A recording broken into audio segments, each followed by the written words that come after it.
Richard Sherman has found a new home in the NFL. We'll talk about what his signing to the Tampa Bay Buccaneers means right after the bumper.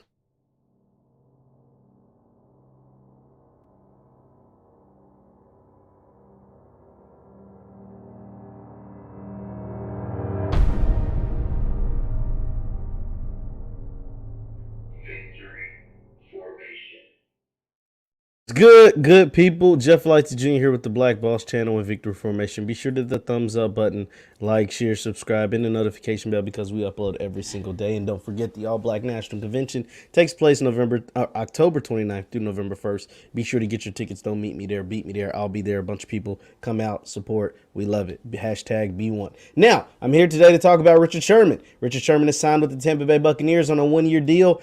And this, I'm going to read to you some from Yahoo Sports. It says Tampa Bay Buccaneers needed a corner after injured Sean Murphy-Bunting went out, and they have signed that corner, and that is Richard Sherman. He joins the team, and he announced it on his Richard Sherman podcast.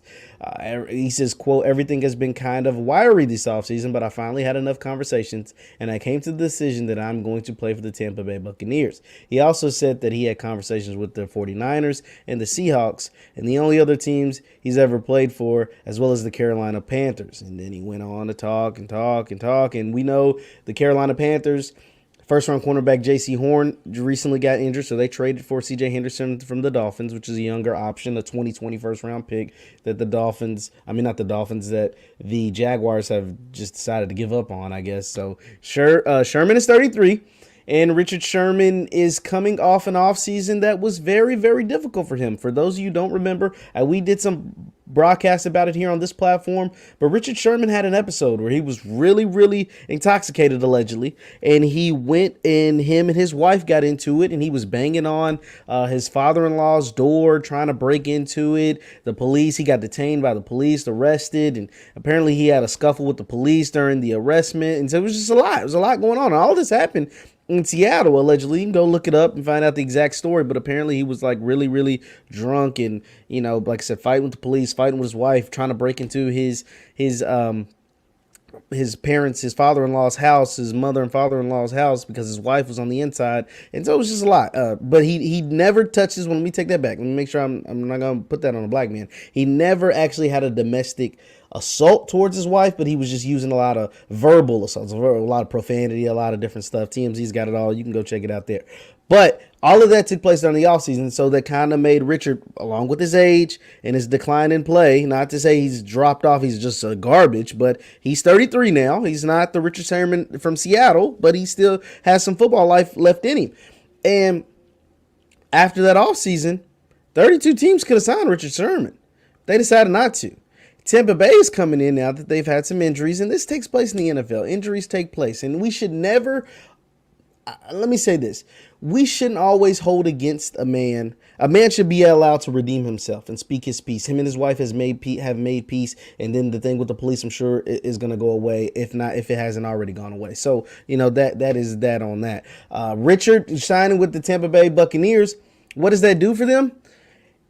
It helps. It helps them as a team, but it also, to me, shows a little bit of desperation. Because once again, 32 teams could have signed Richard Sherman, and nobody was checking for him. And this is week 4. We're going into week 4. Nobody was checking for Richard Sherman. He said he had some interest, and I'm sure he did. But nobody really was checking for Richard Sherman because he was a free agent, and anybody could have signed him. There's been other injuries to defensive backs. There's 31 other teams besides the Buccaneers, and nobody decided to bring him in, and nobody wanted to have him on the team, except Tampa Bay, and now that they have these injuries. And the thing is, before the season, Tampa Bay's weakest part of their team, if you asked anybody, especially me, would be their secondary. They got Antoine Winfield Jr., who's really good. Sean Murphy-Bunting is okay. Carlton Davis, these guys are okay. These guys aren't world beaters. These guys looked a whole lot better when their guys, the pass rushers, were getting back and making plays in the backfield. When JPP was making plays in the backfield, and Dominic Sue making plays in the backfield, Vita Vea making plays in the backfield. There's the linebacker, I can't think of his name. Oh my God, he's losing me right now. But not Devin White, but the outside linebacker, making plays in the backfield. And then obviously Levante David and Devin White as a duo inside linebacker combination is probably the best in the NFL, point blank, period. The best duo inside linebacker combination, Levante David and Devin White, period. That's it. Ain't no way around it. And so, but when those guys aren't able to make plays in the backfield, that secondary gets exposed. It got exposed by Dak in the first week of the season. It got exposed by Matt Stafford during this last game. Hell, even what's the man named Matt Ryan? The first half had a couple of big plays. Now the secondary actually ended up making 2 pick sixes, but that is my point. The secondary is the weakest part of this team. Brady and the offense good to go. Those guys make plays. Those guys score a bunch of touchdowns.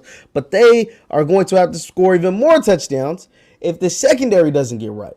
And bringing in Richard Sherman, to me, does not fix your secondary problems. Bringing in Richard Sherman, to me, at age 33, in year, 10, 11, something like that, does not fix your secondary problems. So it's going to be interesting to see what happens next. I'm glad Richard gets another chance at the NFL, but I am interested because Richard is a highly intelligent guy.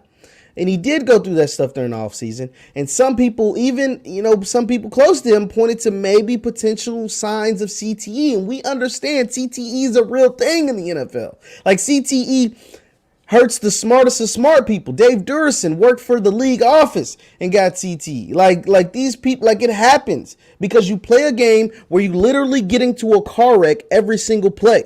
You get even the cornerbacks who don't even get hit most of the time. When you go in there to tackle those running backs, Richard Sherman had some one-on-one tackles with guys like Adrian Peterson and big old boys like Calvin Johnson and all these guys. When you do that for a number of years, 9, 10, 11 years, stuff adds up. So I just hope Richard is healthy. I hope he's able to get past his legal problems, the stuff that he had going on in Seattle. And he has the successful rest of his career. He knows he's on the back nine of his career. A successful rest of his career, whether it's with Tampa, he finishes out with Tampa or somewhere else.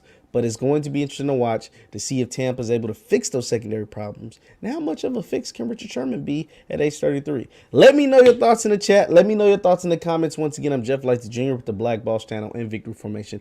Instagram, you can follow me at JLightsy7. I post content on there on the time. Or for the Facebook crowd, Jeff Lightsy Sports on Facebook. That is Jeff Lightsy Sports on Facebook. Thank you guys for tuning in. And don't forget, All Black National Convention, October 29th through November 1st. Don't meet me there, beat me there. I hope to see all you guys. Thank you guys for tuning in. I'll see you next time. Hit the thumbs up button on your way out too, by the way. Peace.